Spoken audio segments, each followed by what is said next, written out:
Hello and welcome to the Kevin Sinfield 7 in 7 podcast 2024. This episode is sponsored by our friends at Penguin, the proud publishers of Kevin Sinfield's best-selling book, The Extra Mile. This Christmas, Penguin have an incredible selection of books to gift to your loved ones, whatever their interests are. Books do make the perfect stocking fillers. Visit penguin.co.uk to browse their Christmas gift guide. Give a gift that lasts a lifetime with Penguin. Thank you very much. Hello and welcome to episode 2 of the Kevin Sinfield 7 in 7 podcast 2024. We started the day in a Santa dash with 8,500 Liverpool and Everton fans in blue and red Father Christmas costumes. We've ended it in a remote Gloucestershire hotel, and in between, Kevin, Dave and Chris have run 57 kilometres from Liverpool to Wrexham. That takes some doing, and we're joined by Dave O'Sullivan, one of Britain's leading sports physiotherapists, and Gemma Phillips, our team doctor. Now, without these two, it probably wouldn't happen because you've pasted these guys together all day, haven't you? It's a big job you have and a big responsibility. Dave, I'll start with you. I've seen you do things on the treatment table that look like they're illegal under the Human Rights Torture Convention, but it seems to work. So what's your job? What was your job today when the runners are really in at the deep end, starting a 7-day challenge of this magnitude? Just support them any way we can. I think, there's what you said is half true in terms of the distraction technique. I think that's a very powerful thing. But no, look, I think the challenge we have in this challenge is that they're starting and stopping. So naturally, they're stressing their bodies to the limit. Your nervous system's natural reaction is to tighten the muscles when you stop to try to recover straight away. So the recovery process actually starts when they sit down. So it's just trying to get the muscles, give them a little bit of a kickstart, help them lengthen again before they go back out again. The worst thing they could do is go from 0 to 100 again, because there's just a higher risk of, potentially a muscle lengthening too quickly, and then your brain goes, "Whoa, don't like that," and then you can either get tightness, which, even though it mightn't be a muscle tear, still has a big impact because they're not comfortable running and they can feel it and stuff like that. So it's not necessarily about muscle tears, it's also managing muscle tightness, which, it's still a problem in events like this. So is it more complicated in an event that's broken into chunks, or when there are long stretches with very few breaks over an ultra-marathon distance? Yeah, I'll be honest, I don't think we've decided which is better, to be honest, Gemma. Have we, and even the challenges we had coming into this one, we couldn't decide if this is actually working for us or against us. And I think you get dealt the cards and you just have to get on with it. And, I think the lads are really good as well, and they're diligent in following our instructions most of the time, which is good, and it helps us. So yeah, I'm not quite sure, but look, I think the whole point of the challenge is to test the human body and put it to the limit and see, actually, God, I can get a bit further. And I'm a big believer that what the mind believes the body can achieve. I've said that for a number of years, and Kevin, the lads, Dave and Chris continue to prove that, Yeah, I mean, that's a big claim, isn't it, Gemma, that the mind can surpass the body in a way, that can overcome what the body is saying. The body's saying stop, but the mind can overcome that message. I mean, as a doctor, as a more of a medical practitioner, do you see that? Is that true? I think it's true, and what we see in the challenge. I think when you see some of the things Kev have achieved in the last couple of years, I think there's no doubt the mind achieves more than the body can withstand. And I think we often see that in people who achieve enormous feats and through enormous stresses. Typically there's an emotional reason, there's a connection and there's a push, and we've got that here, and I think that's what gets us across the finish line, not just at the end of 7 days, but at the end of every single day on this challenge. It's interesting, I think every time we've done the challenge, just like Dos has said, we felt like something was difficult. The extra mile, we always felt that the stopping and starting, that was really difficult from our perspective. Last year, the travel, we felt that was a really difficult challenge, and I think this year we've combined all the difficult bits, be that logistical travel, physical and operational, all in one this year. So I think it's pulling everybody to the limits. And your job, of course, is ultimately to keep them safe, isn't it? You're not trying to improve their performance, are you? You're looking out for their well-being most of the time. Yeah, absolutely. I think an ideal challenge for me is sitting in the car and feet up. Here is an insurance package at the end of the day, and Dos is certainly the one that's busy. I get a bit busier towards the end of the week, particularly when people are sore and in pain. And, you know, let's not pretend in any way the smiles that you see on the faces when they're, you know, they're running past cameras and seeing all those people that have come out to support reflect how they feel. They're in absolute pain, and they are absolutely taking painkillers to get themselves through the challenges, and certainly as we push towards the end of the week. And that's when my job gets a bit busier. You know, when we start seeing all that swelling in the legs and we're trying to compress those legs at night, and we've got compression stockings on, you know, we've got the flights coming up as well. So I get busier as the week goes on, but in reality, you're hoping that you don't require me, particularly from an emergency care perspective. We're obviously prepared. We're prepared for anything that we come across. We're running near and on roads. We've got bikes. It's dangerous. You know, it's dangerous as well as challenging, and we're there if they need us. We just hope that from that sort of perspective they don't. And you're both highly experienced in elite sport team games, aren't you? You spend most of your time dealing with players in team sports. How is this different to doing that? Yeah, I think the demands on the body's different, obviously, for Kev, but I think the ability, I think Gemma's really good at it as well, if I do say so myself, of managing the person.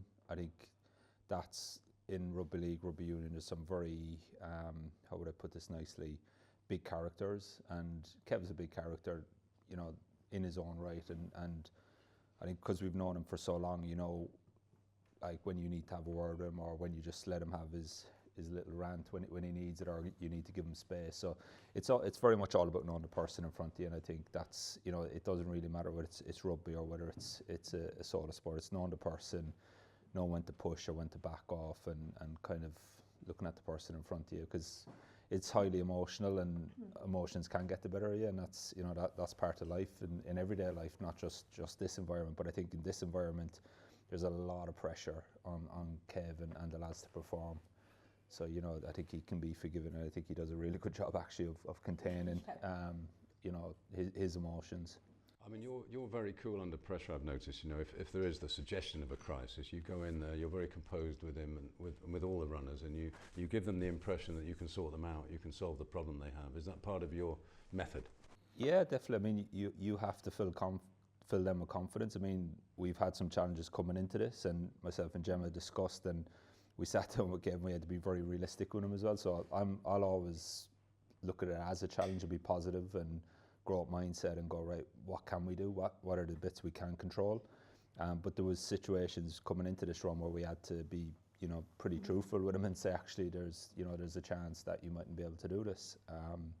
So I think, yeah, you have to get it right, really. You have to be realistic, but also you have to fill them with confidence. And I think that, especially in elite sport, if they don't trust you and believe in you, it's very hard. You know, no matter how good your hands-on skills or your rehab skills, if the person doesn't believe in you, then I think that makes it very difficult. When you're building towards a weekend every weekend for something that's somebody's job, often, you know, you've got another week, another week, but this is the grand final, this is the Olympic medal. You know, we're building towards one event that has to happen on these days. We don't have time to push somebody another week. We don't have time, or we don't have somebody who can come in as a replacement. And I think you speak there about the emotions. Often when you work in a job, you're quite pragmatic and you are fair, and we are even with this, but you can't deny that there's emotions for us tied up in this too. It's a very different work environment when you're working as part of this charity for what we're all pushing towards, and pushing Kev towards the end. So, you know, it's managing our emotions, probably more so for me, and I don't know if you feel it, Os, more so than I would do usually in the other jobs that I work in sport. Well, I think we're all glad you're both here. Let's have a word from our sponsors. Hi, I'm Matt Wyman, author of Inside Mercedes F1. A few weeks before the 2023 Formula One season started last year, I found myself presented with a rare opportunity to be embedded with the Mercedes F1 team. Over 18 months, I will be witnessing their efforts to stage a comeback. Netflix's Formula One, Drive to Survive, had made the sport more accessible to fans than ever before. But this was an opportunity to go deeper with one team, not just in the paddock, but also back at base. For just as the racing gets underway in one season, work begins on the design, production and build of the car for the following year. Mercedes F1 were offering me unprecedented access. Inside Mercedes F1 is out now. Welcome back to the Kevin Sinfield 7 in 7 podcast 2024. Gemma, the team doctor for Kevin and the guys, tell me a bit more about how you visually monitor what's going on in the challenge. I mean, I know you track the event very carefully, but what are the warning signs you look out for? So it's probably a little bit different in all the challenges that we've done, and I'm definitely a bit more remote on these challenges, hopping between spaces, but it's kind of just reading people's body language, seeing how they're interacting with each other. Dos mentioned earlier, you get to know these people really well, Kev and the other runners. You get to know what their usual patterns are, their usual behaviours are at different points, and just seeing if you can pick up on any signs of those stresses and trying to understand why. I think they're quite good at communicating out, so looking for any signs of pain, any signs of weakness. And Dos often is behind in the car or running alongside, so monitoring their gaits, seeing how they're moving, and keeping an eye on the pace and seeing what's happening there gives us an idea of how they're performing to what we would expect them to. But often it's just, how are they in themselves? Like we said earlier, the mind can push the body a lot further. The body can often do things. It's the mind that sometimes lets a window into knowing what's actually going on. Dos, where are the main areas of strain in the body?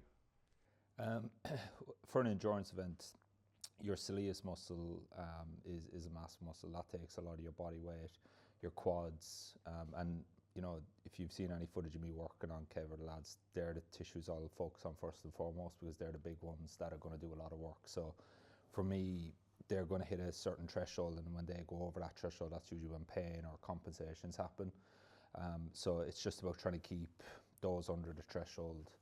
You know, for me, that's my strategy basically in a nutshell on these events. So it's the key muscles, and then I'll range from kind of soft tissue release in the mornings to more deep tissue massage and flushing, anything we can get moving to help them recover in the evenings after the actual event. So they're the big muscles really. It's just understanding what tissues are going to have to do a lot of work and try keep them as good as we can.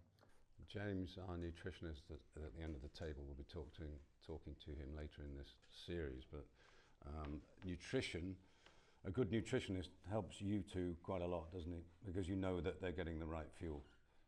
Yeah, definitely. I mean, the hydration side of it is massive to how the actual muscle works as well, and I think as well, just in terms of their headspace, we've talked a lot about the emotion and the mental side of it, and nutrition is key to that. And if you don't have that, then you know they start cramping, for example. You know, you can do a bit of massage, but it's if there's a genuine electrolyte imbalance there, you know, your hands can only go so far. So yeah, James, I probably didn't realise how important he was until he was there in the first challenge actually. The first challenge was excellent. I'll never forget, James was meant to be there for 8 hours, and at about 7.5, me and Ben looked at each other and was like, can't let James go home, can we? And at that point was integral, and I think that just shows that the fueling and the managing of the hydration across these challenges is probably the most important perspective. You know, not fueling correctly is huge for an injury risk. So I think James really is the foundation of everything is what's built on out there. The great thing about James is he's at the top of his profession, and he can have sticky toffee pudding at the end of the day because he's worked so hard. Is that right? Any good nutritionist leads by example. Yeah. So many people now take on extreme challenges in their lives, marathons and ultra marathons, and it's a thing in society, isn't it, that people are more and more drawn to these things to try and prove a point to themselves and raise money for charity and so on. What Kevin is doing and the rest of the runners is in that category, isn't it, of people pushing themselves to the limit. But this seems to me another level really, because Kevin isn't naturally a runner. He said that several times, and yet he's forced himself to become a runner for a good cause, hasn't he?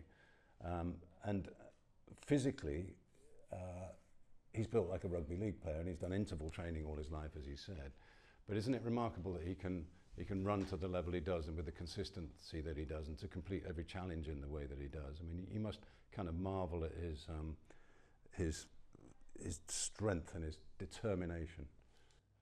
Yeah, I think the key skill that I've seen working with a lot of top athletes is we all have a voice in our head that tells us stop, or it gives us negative thoughts, and we all do it. And I do. We all do. It's a fact, and the top athletes have the ability to shut that up. And as Gemma said already, one of the big abilities to shut that up is high emotion.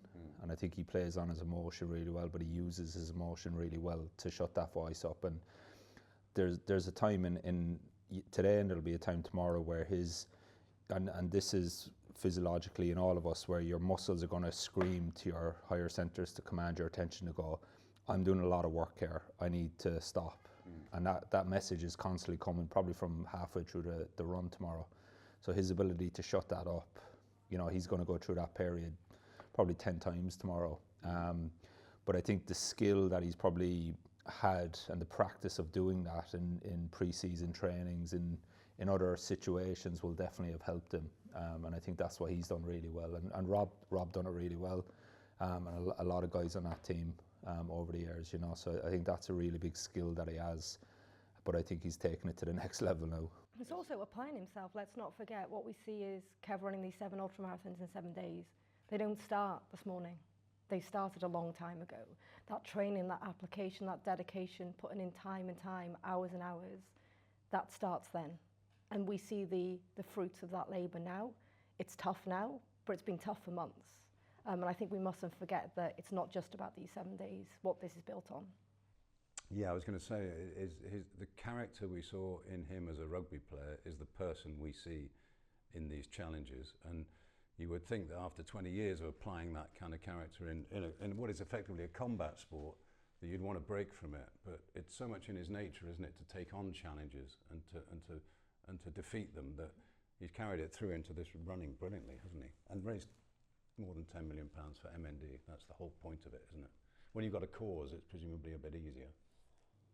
Yeah, I think you know, and I think he's alluded to it over this challenge and the last ones, is no matter how much he's hurting out there, you know, you just have to look at Rob and all the other people. And I think definitely meeting all these people on the challenges as well, it's almost like a refuel or refocus for him.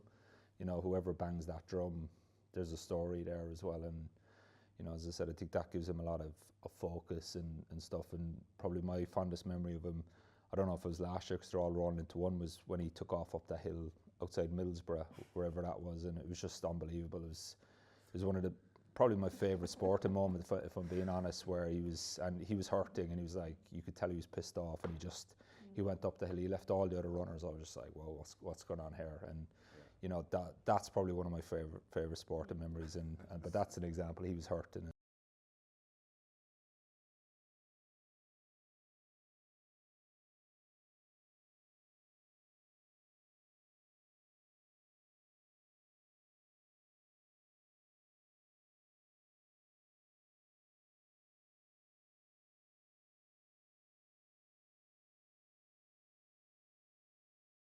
Well, I hope you're proud of yourselves, because I know that there are lots of people on this team that keep him going, keep everybody going, and it's about the highest level of support you could possibly get in a challenge of this nature. So thanks for joining us on the podcast, and you know, keep doing what you're doing. Thank you. Thanks for having us. Thanks, guys. This episode is sponsored by our friends at Penguin, the proud publishers of Kevin Sinfield's best-selling book, The Extra Mile. This Christmas, Penguin have an incredible selection of books to gift to your loved ones, whatever their interests are. Books do make the perfect stocking fillers. Visit penguin.co.uk to browse their Christmas gift guide. Give a gift that lasts a lifetime with Penguin. Thank you very much.